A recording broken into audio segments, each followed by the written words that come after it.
Hear anybody?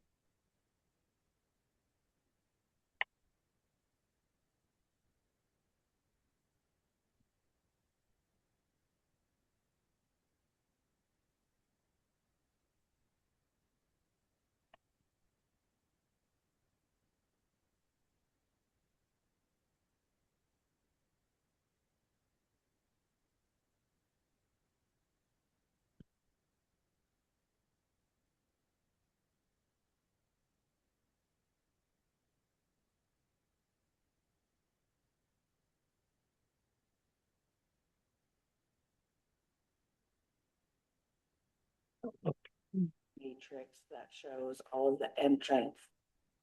And So yeah, we can get to, I'll have to- being new to that. Cheryl,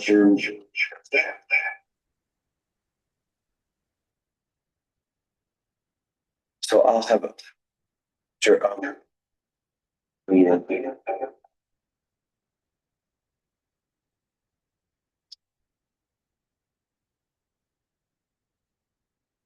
okay, that sounds great. And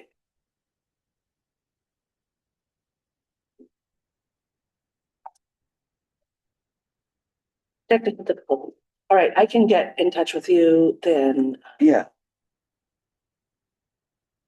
Talk to Cheryl and find out who she wants to do that. Yeah, It'd and be good for me to learn that too, so it's great. exactly. And the reason being is as the chair, I need to go through our liaison to talk to other stuff. Sure. So that we stay within the We want to break the correct rules. process. So we right? want to break some rules, but let's not break that. All right, that sounds great.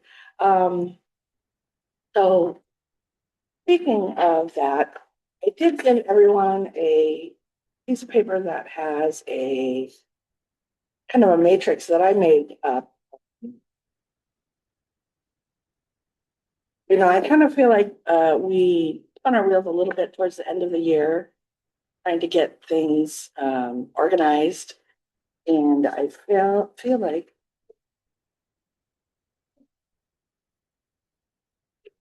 if we have some kind of spreadsheet or something, gives us kind of an organizational chart where we can put some dates to things, put some finish dates, then maybe we can move backwards and plug in all the meeting times that we need to meet. I mean, there's some of these projects where we have to go to Sura and then we have to go to council before we can even uh, start our process. And I'm sorry, Kate, I did not email this to you, but I will email this to you after the meeting. So if you look at the matrix here, the big belly can wrap, we've already got part of our activity complete. We've got the concept, we've got the approval to proceed. The staff has done some of their work, ready to go to selection. We have our budget in place. So basically, I would like to talk about getting a completion date for this project. And then we can work backwards and, pick our selection meeting time, get with the people on staff that we need to make that happen. So what do you guys think about maybe putting March as our selection panel meeting? It'll take a couple hours and we won't really have time for anything else. So Bill, the trash cans. the trash can, yeah. So Bill, that comes back to you. Mhm. What kind of things do you have coming forward that, as far as your timeline? Oh, I wouldn't worry about, I think my goal to help with this commission achieving this big belly can wrap up is going to be relatively discreet. I don't think it's going to take me much effort to figure out who, through Cheryl's team, are you going to be coordinating with? Either email you or call you or Otherwise, And then as far as anything else we have in March, that might be important for. well, there's gonna be a lot on historic preservation. It's 3 months. It's gonna be a big lift. So give a little brief update later and then several meetings are gonna be a lot. Do you feel like we need to have a separate meeting for the Big Belly since it might take a little while? Um, let's see. I think we can have a pretty good deep dive on the historic preservation at our next meeting, February. Okay, I'll have an ordinance for you to review. So I'd keep with your March timeframe, let Okay. that move along, and then if we have to have a special, something on historic, we can figure that out. okay. Yeah, that sounds great. You know, it might be nice, you put this onto a calendar, Yes, because you have milestones. That yeah. might be- Okay, yeah, I like that idea.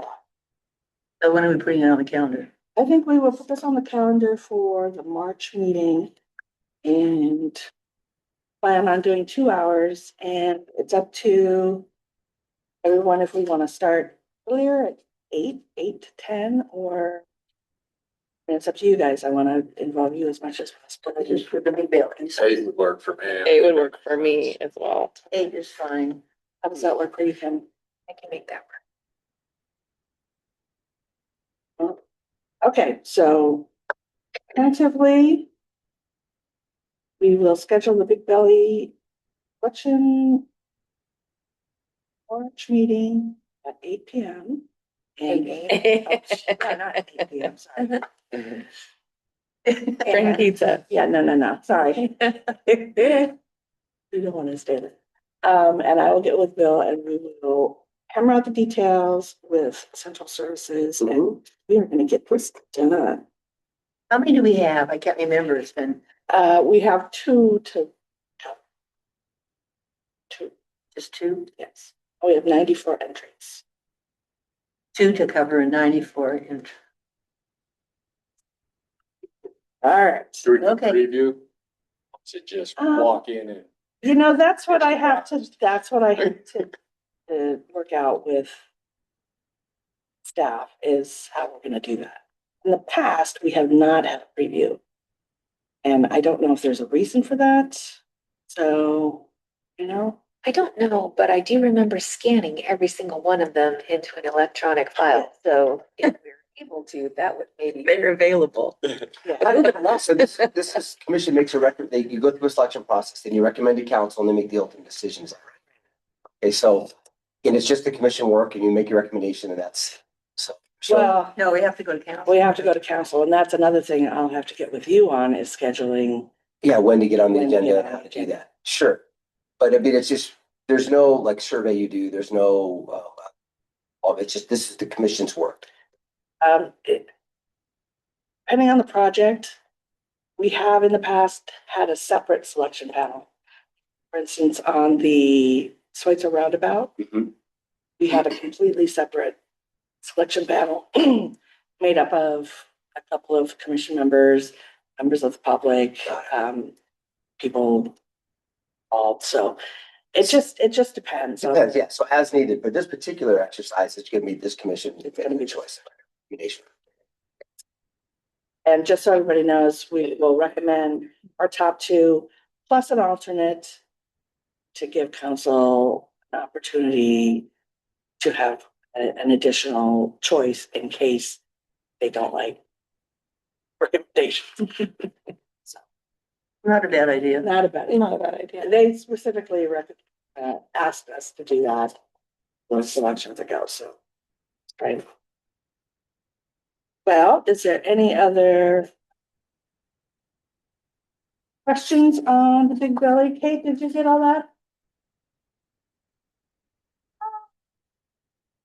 Right, if there isn't, then we will move ahead to the street lamp banner program. So same thing, this we're not quite as moved ahead in the planning process. So what I was gonna actually suggest for this project is to get a working group together. And because Bill, we have not really gotten too far with this project. Sura has indicated they don't feel it's appropriate for them to fund this, and these are banners for the street lamps. Mhm. So we're gonna have to find some alternate funding. So that's something that I think needs to be done outside of our main meeting. So when we do a work team, we can get together offsite or inside with less than a quorum and have that team work, hammer out some details. May I ask a question? Sure. Do we have an estimate on the cost of producing each banner and its installation and takedown? Like a public works crew or some other vendor that does that? Do we have a quote on that? And, or we didn't get that far with Sir? We haven't got quite that far. I came up with a roundabout estimate of about $5,000 for one round of banners being produced. As far as Not installed. not installed, usually Parks is the Parks Department. Would do something like that during their day-to-day Sure, operations, right. operations, Right. but we can dive deeper in that if you would like. Well, I'm just curious how it's been done in the past in terms of who installs this. The last jurisdiction I was with, there was a downtown business improvement district that funded all this stuff. Here. So,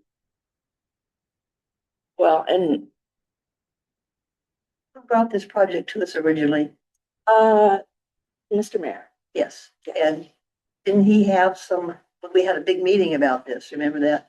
And didn't somebody have some ideas about how much this would cost and that they felt that maybe if banner was put on somebody, front of somebody's business, that they would pay for it? That, we were throwing ideas Yeah, around, so I yeah. think that we need to dive in yeah, I deeper think into so, that. yeah, so. 5,000, that's a discrete number. That's not huge, right? It's so, I'm curious, and then how many of these do we do a seasonal banner approach? Is it for special events? You know, can you share me a little bit more about how many banners throughout the year we're doing? 4, 5, 8, 10? Is it once a month or? So I think the mayor's idea was to do it twice a year, so maybe winter and summer. There's actually 50 poles with brackets at the moment. So you're looking at 50 banners per season, 2 seasons. So it could be upwards of $10,000 to do both seasons. I looked up the longevity of these banners, the UV printing. Our climate, we only have 1 month that is, the UV rays are really detrimental to this kind of printing, and it was July or August, now I can't remember. But anyway, so if you look at the utility box wraps that we have, they are still nice and vibrant, even after 3 or 4 years, 5 years. So I think we can get at least, I'm guessing at least 3 seasons out of a set of banners. So the initial cost is going to be the main thing. We'll get, a few seasons out of it, and then we may have to revisit it. So that could play into how we fund it, to go out to the community. Ellie, that graphic that you have up there, is that Photoshop or is that actually That is Photoshopped. okay. So that. I didn't know if we had something like that already. It's been up. No, that banner actually was made 40 years ago at the cotton mill, whose Barry's It's wife. in my backyard. Yeah. It's been up for about 15 years, I think. And the sun, it's a silk screen. Yeah, It's held up really well, but we've have it out all year. But the sun comes through it. It's kind of an cool. interesting. Did anybody ever talk with Innovia for their Live Give 7B campaign that they did in the spring, because they did a bunch of banners Right. that they hung up on all these posts. I don't know how many they did. I don't know. I just wonder if we ever checked with how much that cost them to do and how many poles that they wrapped and who It's up- installed theirs and took theirs down also. It's on my radar to ask Dig. She's not at Innovia anymore, but She she's might know. at the animal shelter. I could maybe. Okay. Because that's kind of in my wheelhouse in the day to day anyways. Okay. So And I know Dig very well. maybe Kate would be the right person to reach out. I just think for this project, just to get an idea, I don't know. It would just be interesting to see. They just did it in April and they may be planning to do it again Exactly. this April. I think their campaign begins in March, mid-March. So they would be, I know Dig is no longer running that program, but that they would be doing the same event. And Katie at Right. Craig would also be someone that would know, I think that. Okay. Tanya Sherman is the new person taking Dig's place, and she starts next week. She was a former school board member. So I'll ask Dig and then ask Tanya whether or not they're going to do that again this year. And I know Tanya from leadership too, so good to Yeah. know. I had all you great people in leadership. I know. It's so nice. Well, Dara and Kate, would you be my work team for this? Sure. Yeah. Go see Dig today. Okay, perfect. Perfect. Tell her we're gonna pick her brain on this, for this info. Yeah.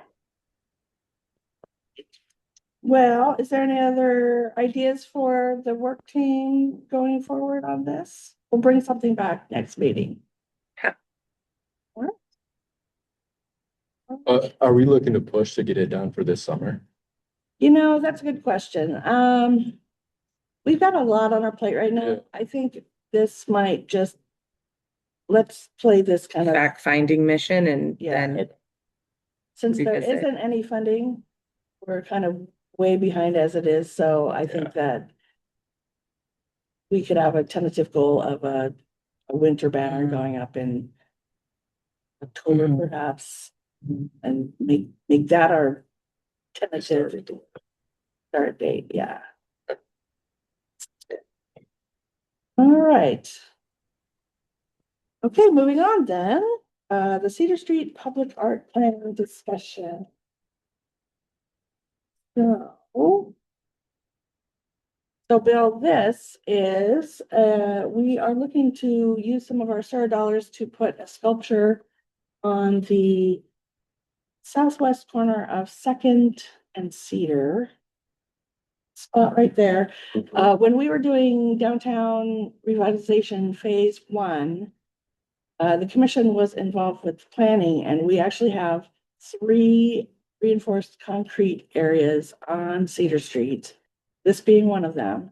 And it's been this many years before we've kind of been put off on doing some big project, but now we are ready to go. So this is where it's at. And Carol, do you have any updates on? Yes, about, and I think that's the best corner. I checked it out yesterday and it's clean, which is nice. Yeah. Because as you go down Cedar, there's lots of plants and lots of trees and lots of things. And so this is the best place. We have $200,000 in SERB money that we need to use, you guys. We've had it for a while. And also we have $2,000 worth of Marilyn Sabella's in charge of the Gretchen Heller's, estate. And so there's $2,000 that we got originally quite some time ago, 4 or 5, 6 years ago, maybe. So it's time for us to go forward. And so I've been meeting with Art Spirit in Spokane and Coeur d'Alene to talk to the owner of that, and she has to get more artists to apply for this grant. And so, and I asked her for her list, but she said, no, it's my list. I said, okay, well, guess what? We're not sharing lists. Okay. But she's more than willing to work with us and to we do get an RFP out for this, to give her the RFP and she will distribute it to her artists in Spokane area. Plus, we also have a great list that we've established over, I looked it over and it's pretty good. So I think that it's an opportunity for us to just decide what we want on that corner. We want how much information we want to give them, the RFP that we put out we can use part of that we did for the blocks, for the we've gotten before, for so yeah, so I think that we need to get going on this. So with the packet that I left up to places, I do have a rough draft. Fee. One of the things we do need to do for this though, is we need to go to Sora and make sure that they're on board with it. I would say they are, but technically we do need to Yeah, we need to go present the, present. yeah, And Like- then yeah. we also need to go in front of council and ask them if this is something that they want to pursue. So, Bill, that's gonna be something that we need to work together to get on the Sura agenda next time, and So SIR's given money, but you need to go back and just kind of dust it off with them. Is that? we actually have not talked about this with them. Oh, So okay. we need to say, I always like to check in. Usually they're like, well, it's your money, you can do what you want, but Unless it's the- wraps for the polls and then it's not, right, right? and it's Like, not. So the process is we go present what we're thinking about and we get them the blessing from them to go ahead. So has this project been funded by SIRA already? We have funded sculptures before, but not this. Oh, not this particular one. not been presented. So you're seeking funding for this. and we have a $2,500 budgeted in a different fund to go towards this project. So this There is may be asking then SIRA also for Additional funds to additional complete. funds. There may be more money in there. I haven't talked to Marilyn Spella about that, but there may be more money in that account that we should have used, because the purpose was to have a sculpture there, maybe 10 years, 5 years ago, 6 years Oh, ago. yeah, it was done in 2019. Yeah, so- yeah, so, and it just, so there may be some more money in the Heller's account, that Marilyn is in charge of that account. Carol, that's great. Is there an all-in budget that's been developed for this project? Because when you go to SIRA, you're gonna want to say, all in, this is what this is, this is what the budget is for this. We had talked about 15,000. And then that's adequate to pay the sculptor and cost installation. We think so, yeah. Well, 15's for We talked the about. artist, but do we need extra for Install. install? Well, that's a good question. So you have to transport it, install it. Mm-hmm. Usually that's all in for the artist, the transportation and all of that. There possibly could be some budget that would normally come out of like parks. If we put something in the park, usually the park Covers that. part. covers the cement to make the pad or whatever. I think there'll be minimal, attachment on this particular spot, but that is a good question that we need to maybe talk to who runs the sidewalks, streets. Yeah, it's could be the streets. The reason why is in as much as you may have a foundation that can support something like this, there's gonna be, depending on what it is, there's wind load, it's gonna be, there's gonna be, some approval of the anchoring mechanism so that it's done in accordance with some standard, right? Yeah. So there's a cost for that, whether that's a design cost for an engineer to tell you how deep the bolts have to go in the ground or what size, or, you know what I mean? It's, things are just, with today's complexity of how we do things, that's just we need to begin thinking about a small budget for that. And we, as the commission, haven't really had to think about that. Yeah, Usually whatever department right. we're working with. Help sort that out. Sort that out, and we don't usually. Yeah, you guys see are part of the that, art side, right? But it doesn't hurt for us to know. Right. Give them a heads up. Yeah, exactly. Well, I can start, well, I don't even know what this thing is. We don't, We don't even know. we don't know what it is either. Oh, we don't know. We just know where. That's all. Right at the beginning. It's going on this corner, and I think initially, from what I understand, is when the streets were redone a number of years ago, Yeah, these they put- corners were And it's- reinforced and designed for this. When you do an RFP, part of this is like Ellie said, it's in the RFP, this is what the artist, when he or she applies, then he or she says, this piece will need this much space, Right, that kind of thing, so that that is included in the monies that we give them or that they get for it. So it's, and Got it. normally we've worked with Austin, and I know he's not here anymore. yeah, we can But- work with, But you can work with anybody, Yeah. so, but all that will be included in the RFP when we write it, okay? There is a So, max. I see that here, 6 by 6 by 8, so it could be pretty big. yeah, That helps. I'll talk to Pete, building official, just to say, hey, Pete, by the by, heads up, when this comes through, how would you like us to approach dealing with this particular? Even though it's in the public right of way, he does building stuff on private property, he'll be an knowledgeable person. So let me talk to those guys, say, heads up, this is coming down the pike, and then see if we can't at least just educate ourselves about it right now. And I just threw those measurements in there, so Oh, we okay. can talk about that as well if you want. Oh, yeah, I was wondering what the base would be, like what the max. Yeah, I think that reinforced area is, I didn't measure it because I Yeah, I didn't have didn't. time, but those are the kind of things that you put into the RFP. Yeah. So that you know exactly what space, because it's there. And also, I think it's dirt. I can't remember now. I was just walked down there yesterday, but, so no, it's concrete. is it concrete? Yeah. Good, okay. So again, this is just a draft. So we'll get some measurements and we'll kind of determine what, maybe actually, Rick, are you gonna be downtown Yeah, later? Maybe you could get some measurements and kind of get a feel for what you feel like a max would be. okay.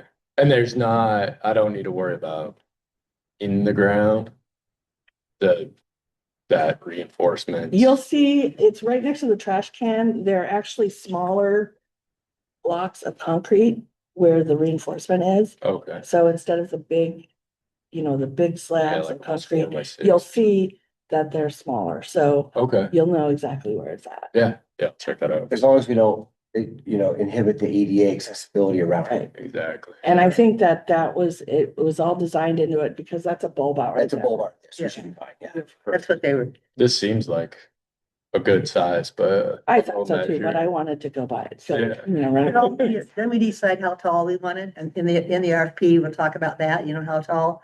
Do you want the 65 piece? feet, That- right? Magic number there. 3 feet, we'll get a big scope. That's kind of stuff that, yeah. He's right, so that it'll be all included in that. Yeah. And something, speaking of this, we do have a list because, okay, so the other thing, Bill, is there are ways to get the RFP out to people that we want it, the artists. Some of those ways cost a lot of money, like there's something called Cafe, which is a web-based, call for arts portal where artists can sign up to look at all the calls for art around the country. And we have used that for projects before, but it is gotten exorbitantly expensive. And the last couple calls we have sent out to our regional contacts. And I have that list, and actually, I think I was gonna send it to you guys to look over and add anything that you wanted to add. So I have it done for you. okay, perfect. So Carol's got that done. I wanted to send it to the rest of the commission. Because I think we have with the black boxes, cement boxes. Oh, the silver box. Yeah, we used it for. We really have a whole page of really, I mean, we're getting, when we did this last one, we got, bids from Oregon, Washington.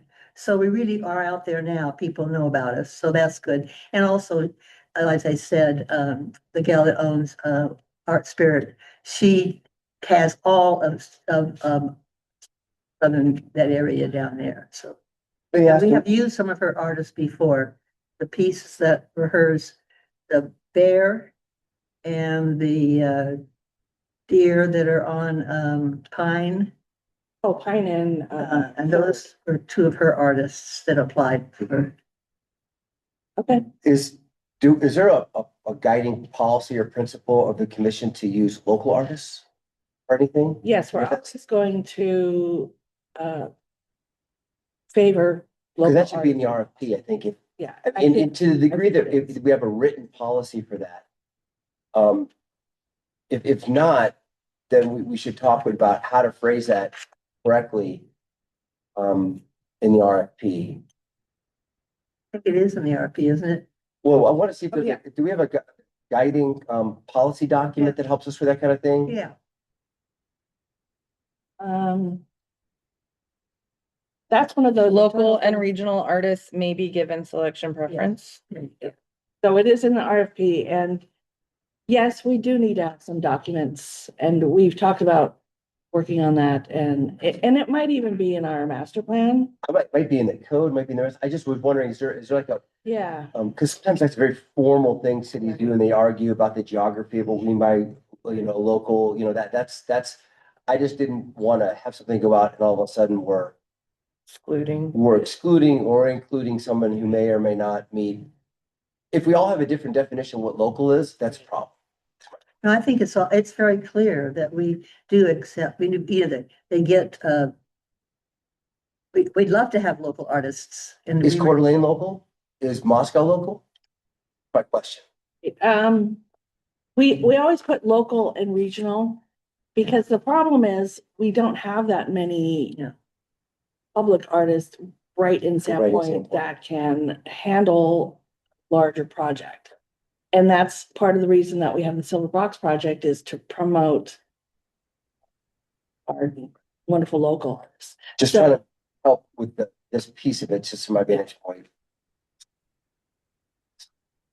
With our grading too, would it make sense to do some sort of Sandpoint and then regional, and then maybe there's scores, you get extra if you live kind of closer? We could run that by, again, central services. That's one of the reasons that they help us Yeah. with the selection process, so that we do, maybe we include something like that, but we do it without being unfair. Yeah, where it's Hey just. guys, I have to sign out. I have a doctor's appointment, so have a wonderful day.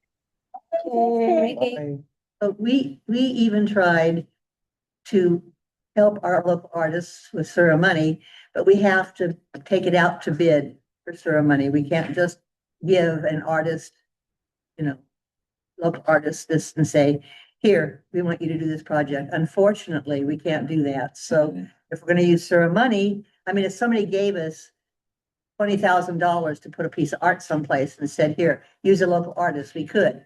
But with the funding with Sura, we have to go out for bid. All right. Okay, so if there's no other questions on Cedar Street, then let's segue right into what we're talking about, the Silver Box Project. So it seems like just yesterday, we got those, it was June. Is it Just yearly? yesterday. Is the Silver Box Project a yearly art installation? Okay, so the one that's in front of the post office? And we install it and it's there for a year and then it goes away. So And there's Hopefully there's 3 or 5 in town. there's three. 3. So Bill, the Silver Box Project, there's 3 Silver Box. There's Jason. So there's 3 boxes in town. It's a small piece of art that fits on each of the boxes. They're different size boxes, so we can, we have the option of picking and choosing where we want. This is the program. The Silver Box program is what we use to promote our wonderful local artists and put money in their pockets to Continue making art. make art and to practice their craft, and hopefully, eventually, they will have the capability to do those larger projects that we need to be interested in. So it's an art on loan project. The art is on the box for 1 year. They get $1,000 stipend. Same thing though, we put out an RFP and we have a selection process. The art that is on the boxes has been on there since June. And we ran up against the clock last year because we wanted it up before summer. And that's why I'm coming to you here in January to get the project started so that we have time to go to Surf, ask them if they want to continue the program, which I'm sure they will, but we still need to ask them. I don't know if we need to put this to council to ask them again. Jason, do you have any, Just the final selections. okay, so this, as an ongoing program, we don't have to, okay. But we do need to talk to Sir. Is there still some money in? Oh, yeah, from last so we'll have to ask Sir for more money, but Some money. yeah, it's all in that Sir pot.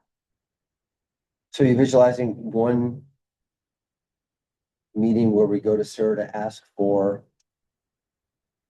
stuff for the street banner program and this, Not the banner program, we've or already. just rather the Yeah. public art program? The is belly. Not the No, belly. Not the belly. It's the Cedar Cedar Street, Street. Cedar Street and Silver Cedar Box Street. together in one shot, ask for those two funding tranches, right? Yes, So those two things need to be, we need to get on SIR's agenda for those two things. yes. So we need, okay. Yeah. Let's go get some money. All right, sounds good. So we're gonna ask for 15,000 for Cedar or 20? What do you think? 16 at least. Be nice if we had a budget, you know, says what we're asking Yeah. for Cedar and then a budget for the Silver Box. They understand what they're looking at. Yeah, well, I think that's normally, yeah, Is that normally something that happens? Okay. I so, would say the silver box being that, that's what, $3,000 plus whatever plants we need. It's Yeah. pretty low hanging fruit. It's only like $3,500 per yeah, year for yeah, it's not. silver box.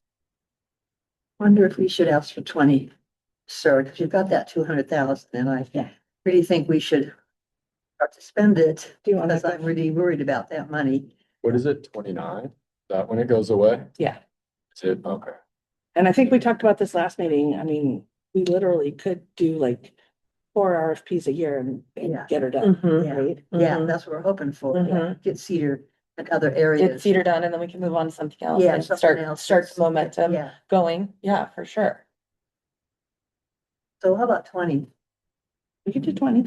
20? How do you all feel We're about? talking, No, we're it's going back to Cedar Street then, right? Cedar Street, the sculpture on Was Second. that for both though? What? Was that for both Both, or just Cedar? just Cedar. Oh, okay. I think that will get a piece that, yeah, Okay. Yeah, can do that. that would be, okay. So I think that's what you and I kind of talked about once. 20. All right. Great, well then, our next step on Silver Box then, on our little matrix here, our completion date is gonna be like June 1st to get art on those boxes. When these RFPs go out, what's the timeline for them? Generally, well, depending on how So Early we can get them summer. out. it can be 6 weeks Okay. or. I mean, I think 6 weeks is a good amount of time, right? I'll help you with that if you want Okay. me to. Yeah, if you wanna go to Sterling, yeah. Yeah, I'll go with you. I'll do that. Yeah, so that's why we're trying to start early on some of these things so that we have enough time. We need Mhm. time for the RFP, we need Mhm. time for the Selection and the selection and, logistics part of it. yeah, And and that's then the of really course, hammered Yeah. last year because it was so late. yeah. Yes, So I was just chatting with Jason. I guess SIR is meeting in 3 weeks. we should probably target that agenda to ask for this $23,500. Is that what I'm hearing? Perfect. Yeah. There's 3,500 for the silver box, is 20,000 for the Cedar Street sculpture, Right. so 23.5. So I'll work on figuring out how to get on the agenda. I might need some help in the details for Yeah. fleshing it out. No, that's fine. I can do the presentation. I can have Carol with me. Anybody else who wants to be there. So we'll work together. I'll work with Jason, figure out how to get on the agenda, and then if whatever details, I'll just reach out to you to figure out what we need. I'm not sure if it's. Are those dollar amounts you're asking for? 20,000 for the Cedar Street art installation project. And then 3,500 for the Silver Box project. And actually, we might have, if we use 2,500 of Gretchen Heller's for the Cedar Street, then we can be a little bit less Yeah. on the ask. I mean, Unless there's additional funds. That's right, I forgot. And if you get funding approval for the Cedar Street permanent installation, will that'll be through an RFP as well? Yes, It's nice to show a match with these funding so that. yeah. So that. Matches. Nice. I'll see if there's any money left in the Gretchen Heller funds that Maryland's Ballot controls. So that, we have to be a little fluid on that. Carol's gonna check on anymore. I'll get all of it today. So up to 20,000.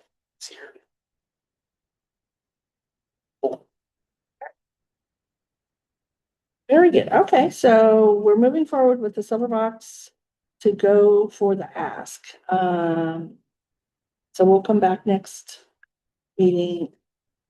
Yeah, because the SUR meeting's usually the week ahead of us, so we'll have information next meeting. All right, any other questions on the silver box then? I think we're. Oh, and I will send the email list, have you guys add anything that you might have you think is relevant to that email list. All right. Then moving forward. Number 7, Summer Historic Downtown Walking Tour Update. So this is the tour itself. Again, wanting to stay ahead of the game. I wanted to just get a feel for what you guys wanted to do for the actual walking tours this summer. We can be really fast. Michael Bigley, Bill is a volunteer who has given the tours the last 2 years. And he indicated to me last time we were on a tour together that he would like to do this summer. I can double check if that's changed, but he is very enthusiastic about that. And we had such a great turnout that I can pick up some of those dates as well. So I can see, historically, we have them on Friday. Michael has been doing them on a Friday at 10 a.m. But I can see doing them on the weekend. I could do 2 or 4 weekends this summer. If you guys were okay with that. Because I know people like the weekend, and I can't do it on Saturday, but I can do it on a Sunday. So what I'm proposing is we just decide right now, we want to do 6 or 8. I can put together the poster and the PR. Tammy was excellent last summer, putting it out on the Parks and Rec email list and putting it on the Facebook and having it on the website. And we had great turnout. That was a good turnout. I think I saw Oh, you yeah, with you that. were- Is that gentleman, the local teacher? Yeah, Yeah, he did a phenomenal Yeah. job. he was amazing. Yeah. I think So- Sunday's a great day Okay, to do it. There's not a lot happening in downtown on Sunday mornings. But there's people here out wandering around getting coffee and things like that. And so that I think is a perfect time. right. Do you want to do the Sundays at 10 as well? Yeah, I think so. Is there a way to send out to all short-term rental owners, license holders? Is that an easy thing to do? We have a database of all the owners, it's STRs. To mail them things? Let me see how easy it is we subscribe to a service that helps us organize this. Let me ask and see if there's a way to get a list of Yeah, that'd be awesome. Yeah.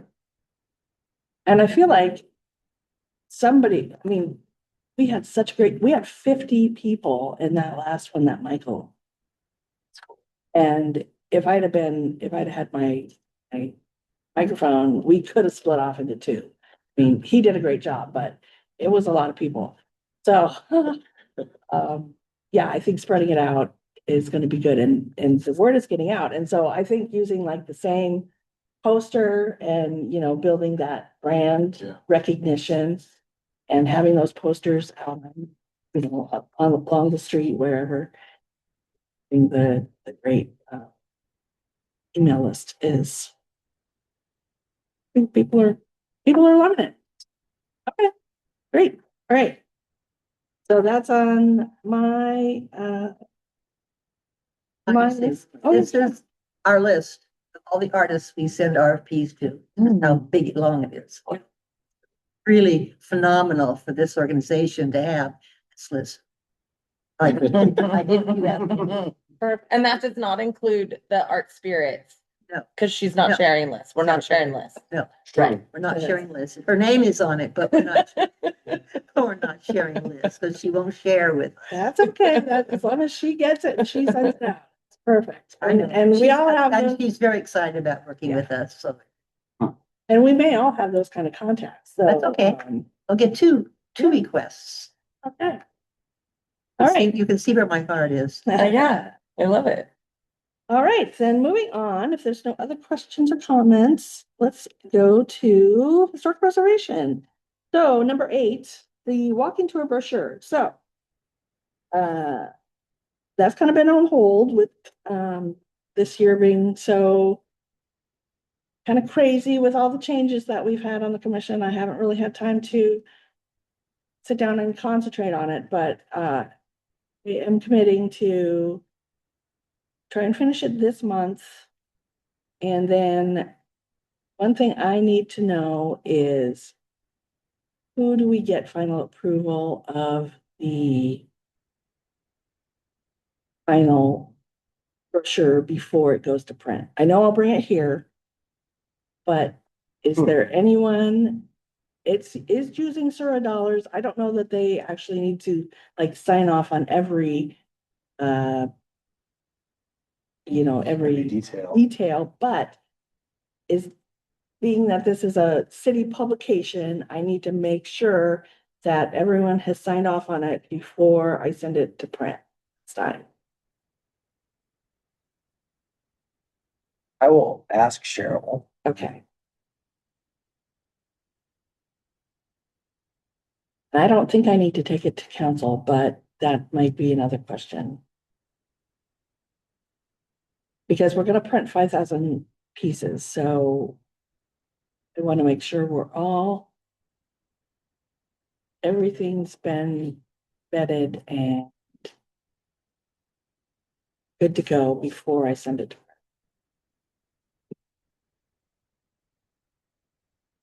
I'll talk with Cheryl.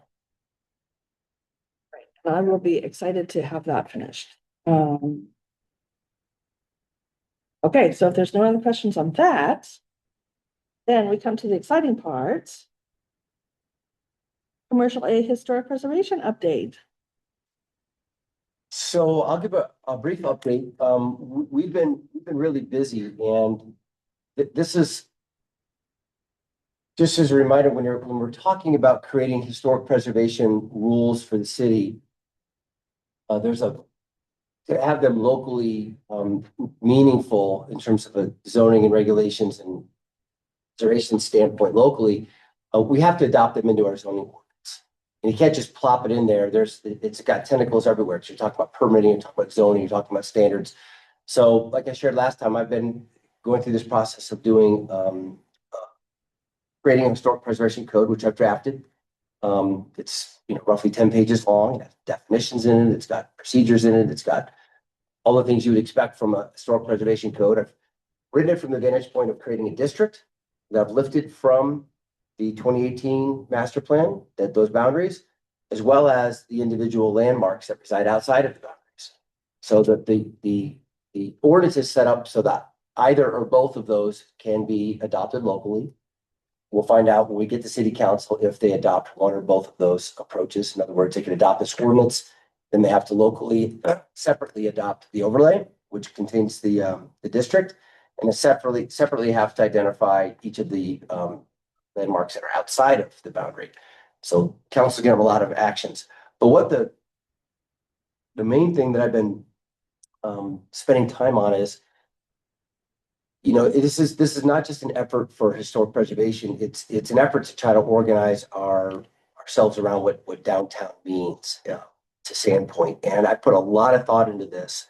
I presented to the planning commission some of my first ideas. I saw a number of you there. I pretty appreciate you showing up to listen and participate and just become that much closer to understanding what it is I'm proposing. But I don't think we can get there in historic preservation until we really also at the same time identify really what our downtown is. It just hasn't been defined.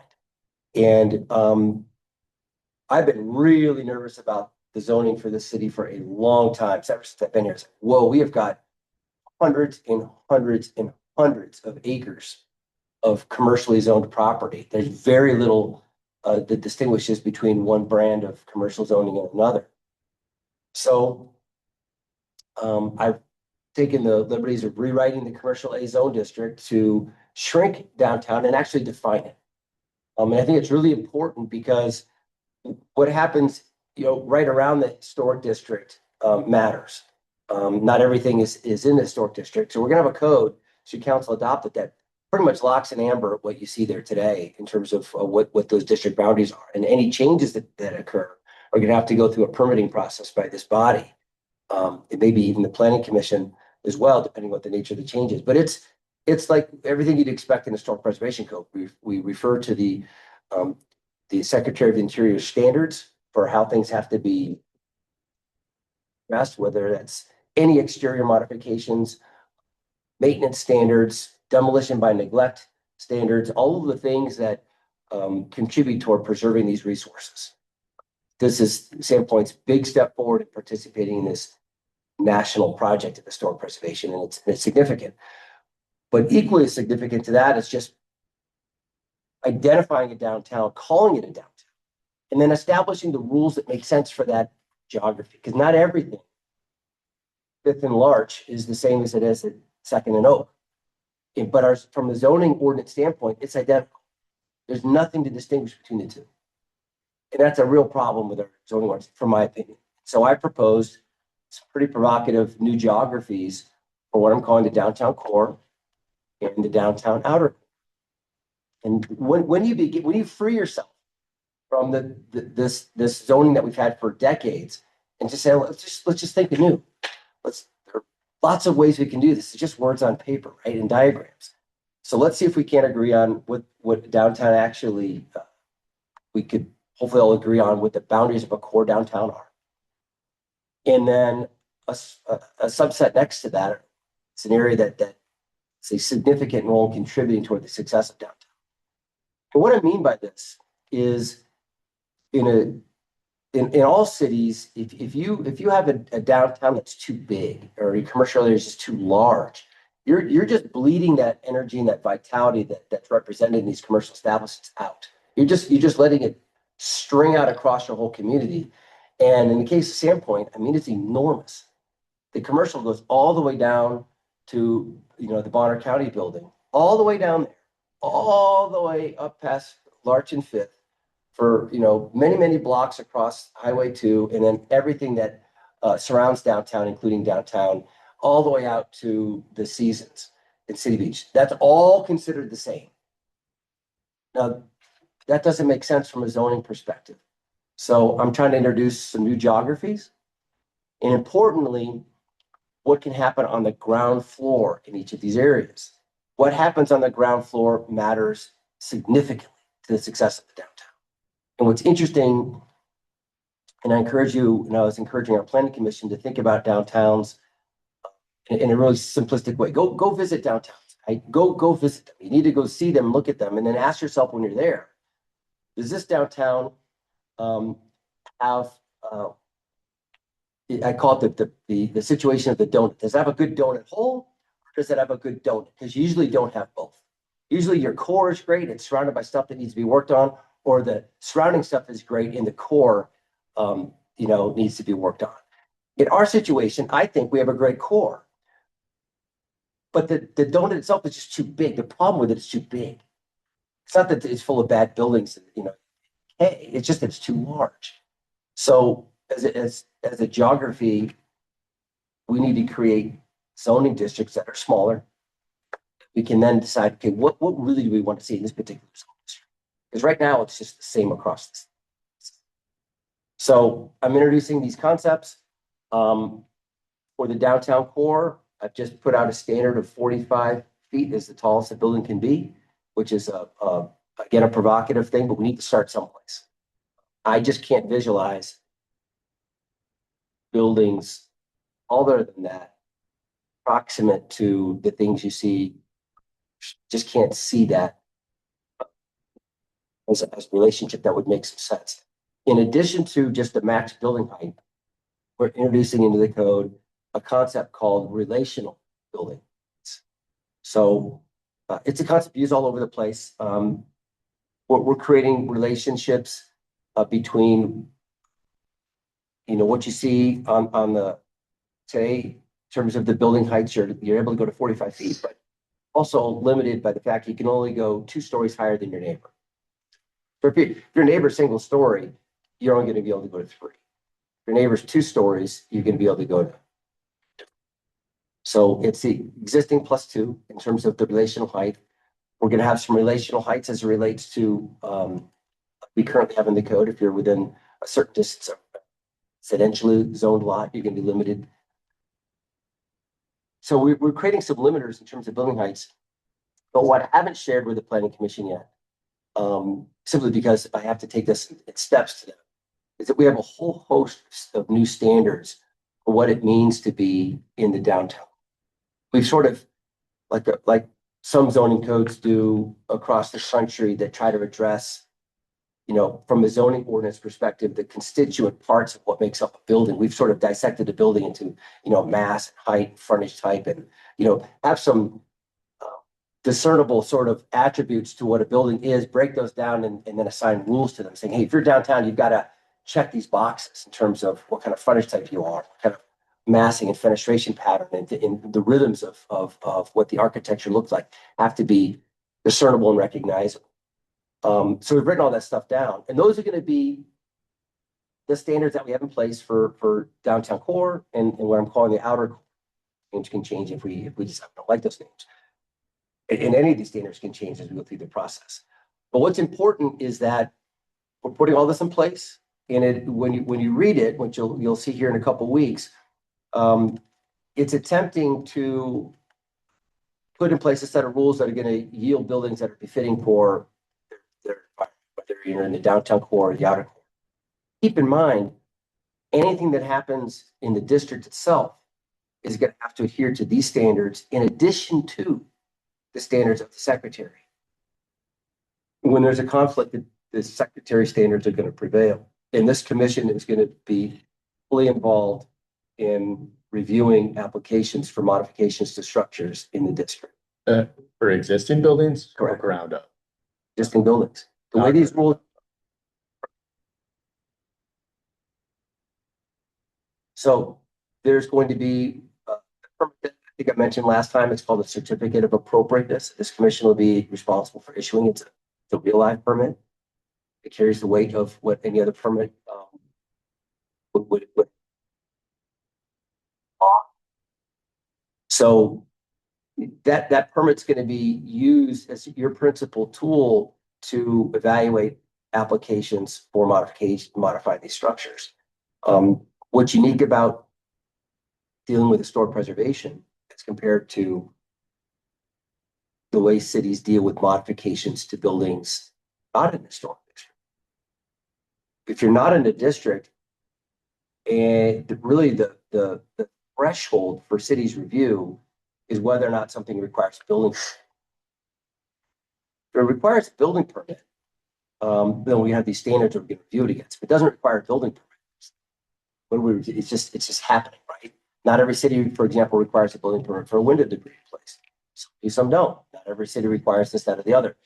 So if the threshold that's typically outside of a zoning district, it's the whole city today, if not requiring a building permit, there's really not going to be a lot of review. It's different if you're in the district. If you're in the district, anything, any building is going to go through your review. And that's going to be immensely frustrating for some and not for others. Keeping in mind that there's, of the 48 or so structures that are within the district, only half are what are considered contributing resources. In other words, the survey was done circa the time of doing the master plan. Half of those were contributing, not. Yet they're in a geography that suggests, by virtue of being in the district, that they need to have this level of review such that modifications to those, additions to those are going to be acceptable, keeping in mind the larger project in the district community. Does that make sense? So all these rules have been written. I'm putting the finishing touches. It's immensely complicated because you've got, anytime you're tinkering with zoning to this scale, you have to revisit what it means to submit a permit. So I've had to rewrite all those provisions. You have to rethink what it means to be a non-conforming structure or non-conforming use. I've had to rewrite all those rules. I've had to reconceive what it means to have an appeal hearing, because it's different than a public hearing. All those rules had to be, and I have to refigure all the public hearing rules. So it's just 40 pages of stuff that's not very sexy to get to the 10 pages it is. And so it's been an exercise of all of that together. To get to historic, I've had to do all the other pieces as well. And my professional recommendation is that we take these steps to define our downtown such that this unique project of preservation is fitting in the right context. Because right now it's just sitting in the sea of 200 acres of commercial. Let's put it in a much smaller geography that enables these rules to make a little bit more sense. Was to focus our energy as a city in what we want to see in our downtown. A big change is stuff immediately adjacent to downtown or from the outer core. Right now, all of the commercials required to have ground floor retail space. That's just pulling the vitality out of your downtown. Let's allow residences to be ground floor, provided they have the right frontage type, provided they're done the right way.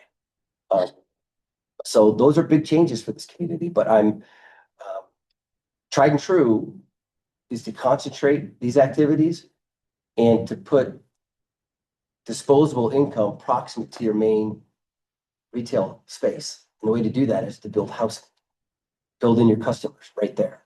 So if we're going to have infill development in this community, well, then let's not prevent it from occurring right next to your downtown, because there's a serious disincentive to doing it today by requiring this ground floor commercial everywhere. So we're modifying those rules. For example, Farm and Flats, it's a lost leader for them to have this commercial space. They happened to put it there in the amount that they did, this project on Church Street, simply because the seller of the property has had a lifelong passion to open a donut shop. So, but for that seller, they would have been pushing up to try to have some sort of a false storefront, tokenistic expression of retail space, which just kills the vibe, right? You just allow the house there, allow the stoop, allow the covered entryway to a nice apartment complex. All those rules we're writing right now to try to take downtown as this awesome thing, is this great donut, and just work on the donut a little bit around it such that it's supportive of that. And this is a massive lift because it's gonna be a lot of questions, and there should be. There's going to be a lot of interest. We're going to be limiting land uses in certain areas. Most obviously, the one I shared with Planning Commission last week was the idea that real estate agents, they're a very valuable part of the community, but we should, on a go-forward basis, make sure that they reside somewhere besides the actual core. Why? Because they're probably the least energizing in terms of a land use. You want to have activity generators downtown. Real estate agents, like I said, they're valuable, to great service to the community, but how about upper floors or adjacent, right? So we can save that space for the restaurants, retail, walk, shop, eat atmosphere. Is there any way to educate real estate some way so that they have an understanding of how these things are going to change. We're going to work these things into. We are, and it's good that one of the commissioners on the plan commission is a real estate agent himself and happen to, understand and agree with what it is we're proposing. There's this whole idea of what, first of all, zoning is aspirational. All zoning is aspirational. It's not, these rules aren't written to say what's on the ground today. If you want to know what's on the ground today, just look at it. Zoning is what we want it to be tomorrow. It's aspirational. And you can't just drop a set of rules and say, well, sorry, you've got to move out. There's this whole provision that these real estate agents or whatever ladies for that, allowed to continue forever.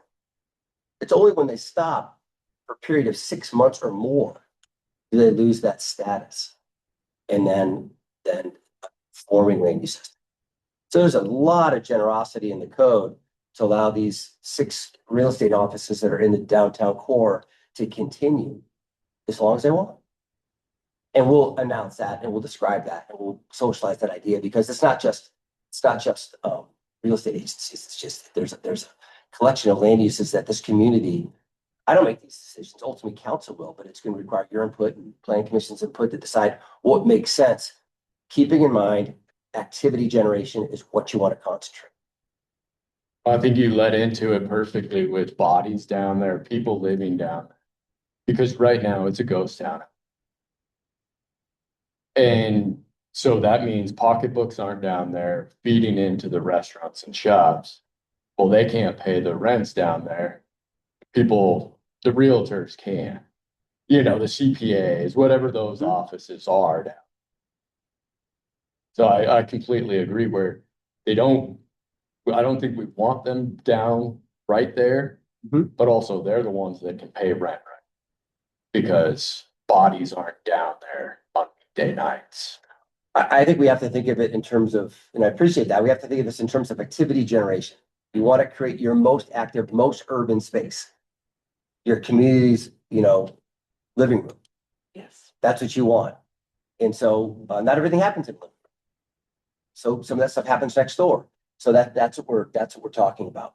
And so it's this is what zoning does.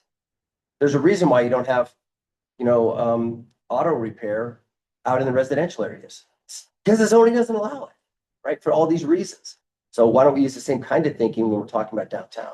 And the historic piece is going to be something that we're going to have to educate ourselves on, because this commission is now going to be evaluating in a time-sensitive manner applications from property owners that want to, do things to their property that's going to have to get signed off first. I'm going to learn more about a training that SHPO is funding in Coeur d'Alene this year for commissioners to learn about how the stuff works. So I learned recently that this particular training is going to happen sometime this summer, I believe, in Coeur d'Alene, and I think it's something that this whole commission should go to. Awesome. So I'll learn more about that and share with you what that's all about. But should we take these steps, we're gonna have to educate ourselves on what these standards mean. We're gonna have to learn a little bit about permitting, and we're gonna have to understand that these meetings, should this all pass, are gonna be populated at times with action items related to permitting, which means staff report beforehand, come prepared, ready to review, and make decisions on things. That's what that really. And should we get there, we'll mock it up. We'll have a mock sort of, walk through. We'll educate ourselves on how that all works. But we should be excited because right now, let's give ourselves the freedom to free ourselves from what may have been written and said before, and ask ourselves what we think makes sense for Sandpoint today, and let's write those rules. That's what this effort's been about. And you're gonna get a lot. I'm gonna send this thing out. You'll get it within 2 weeks. Oh, great. I mean, I have got to get this done to doing this 30 minutes at a time to get so many interruptions. It's very difficult to get any time, literally more than 30 minutes at a time before something else. Made some progress. You made a lot of progress. Yeah, those of us that were there at planning and zoning, really impressed with the ideas that you came up with. Well, I'm glad to hear that. 'Cause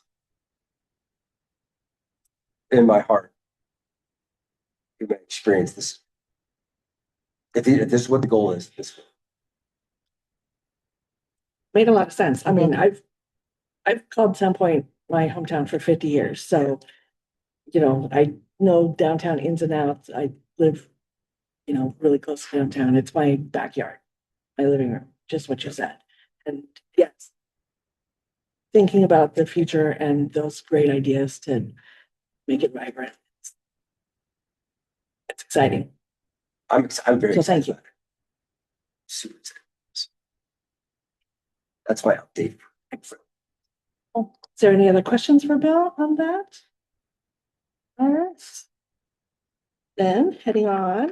Oh, so what is next steps actually for that? Next steps, I'm gonna present to Planning and Zoning Commission, not next week, 2 weeks out, the commercial A zoning. It's complete rewrite in draft form. At the same time, I'll send it to this commission, Okay. so you have it. And then what we'll do at the next meeting is walk through that somewhere after I get that out the door, very soon after, I want to have the historic preservation 10 pages of code also delivered. So it's really gonna be at the same time, and then soon thereafter is gonna be this massive zoning administration chapter, which has got all the sort of the nuts and bolts behind the scenes, administrative stuff that's complete, about all of that. So you'll be able to see the whole picture how it fits together.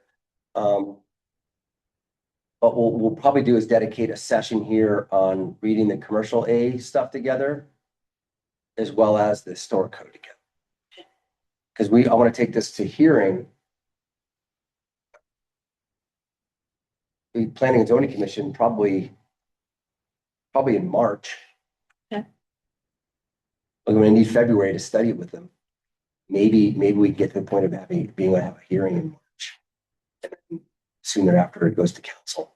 So it may not get to council till May if that's what it takes. But I mean, this is such big changes. We have to read the details and test it, think about it, and just do it in one shot.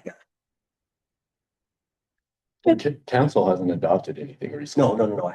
Oh, okay. Yeah, you said 45 earlier, like it was in code, right? Code 45. B. Bill, Yeah, well, we have standards in the code right now. Commercial A is 65 feet. I presented a draft. right. It says, let's bring that down to 45. Yeah, it's just your wording. I thought Sorry. that maybe they might have. I was just. No one's adopted anything. No. Yeah. Okay. Yep. No, it's all got to go through a lot of outreach, education, and then public hearings. And Excellent. Thank you. sure. All right, then moving on, commission business, general, is there anything else? One of the things that we talked about last meeting was, City Beach basketball court. Is that something I should take to Sir as well? On our, sorry, You know anything about I that? would say the Parks Commission tomorrow. We've actually got contracts for repainting basketball courts, but not artistically. We're just gonna put top coat and new lines on. So if there's still a desire to do an artistic in the City Beach basketball court. No. How fast would that be? Barry? What, that work?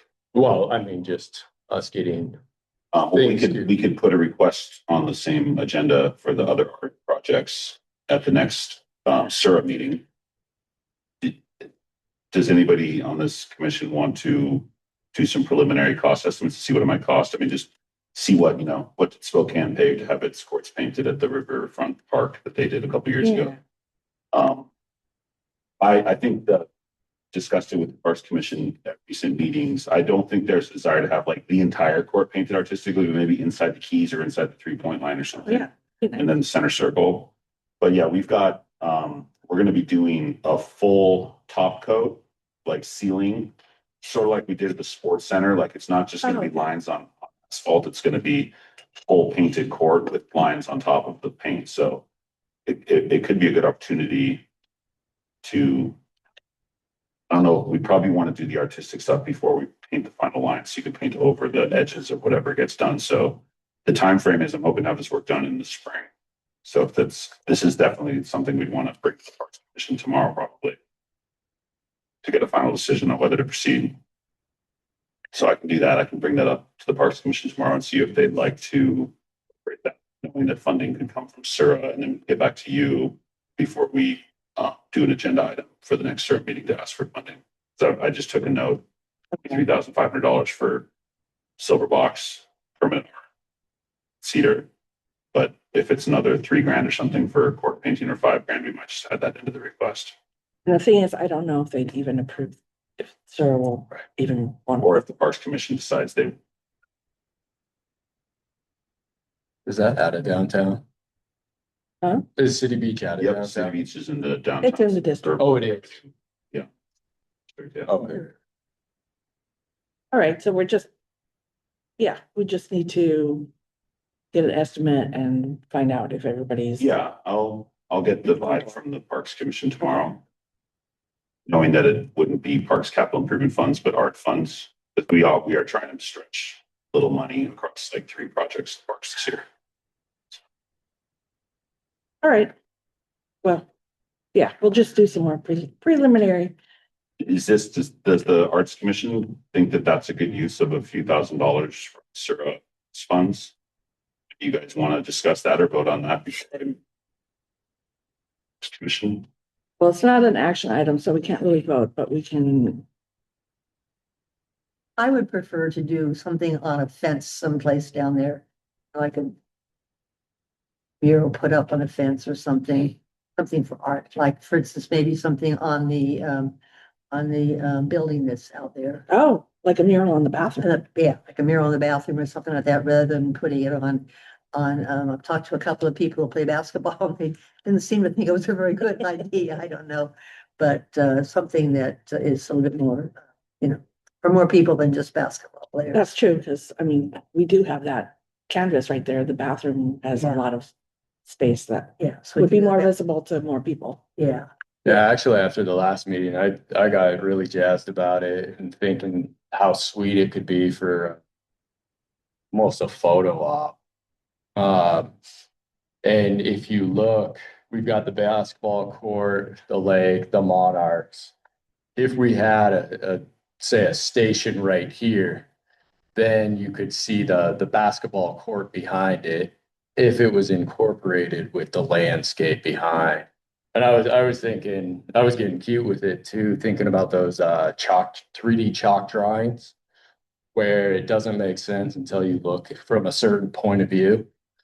So yeah, I went deep into a hole with that one about how fun that could be, and like our lake monster coming out of the basketball court. But also my ambition is probably higher than it actually get done. But that's a great idea, maybe in Yeah. other situations. yeah, there's the bathroom there and there's lots of things we Alright. can do. And I just say like on the building. Yeah. We keep talking about throwing stuff on it.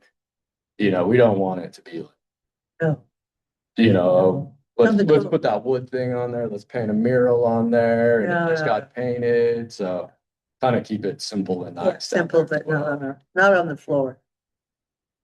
And actually, I was thinking of the bathroom on the other side that's closer to the pavilion, Oh, Yeah. not on the shed. not on the shack. Okay.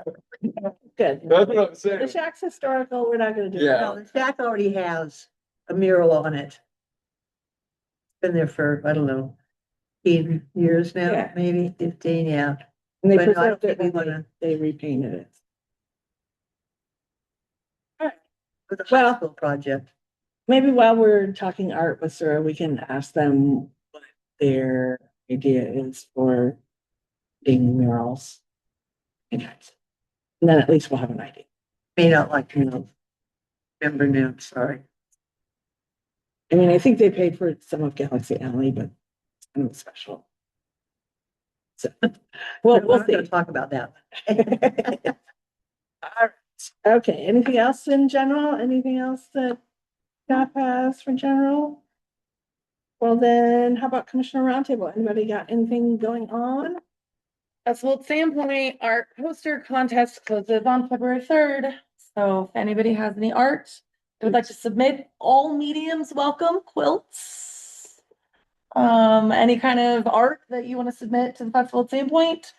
You could win 2 sponsor seasons passes and have your arts on merchandise and sold at the festival and all the things. There's also a youth poster contest this year for ages 14 and younger, and they get a different prize of their own for youth submissions. So February 2nd or 2nd, I think is the deadline for that. Clarifying question for the Mhm. youth. Mhm. Could a youth submit both and win both? You could submit both, but you probably could not win both. If you won one, I'm gonna guess that would disqualify you from the other. We did 14 because high school kids, some kids are extremely talented and they can compete with adults. 7th graders, 6th graders, maybe they need to compete amongst their peers. So My 12-year-old is just very confident. I. So it's, They- she was asking me. To go big, I would have her submit it for the big thing. I don't think as of yet we have seen a lot of submissions, so hopefully the closer we get to February, the more that will come in. So you never know, she could have a chance. Cool. Yeah, I'll let her know. yeah. Excellent. Anyone else? All right, then I would say at 9:54, we are adjourned. Thanks, everybody. Thank you. All right, thanks, guys. Uh, Sarah,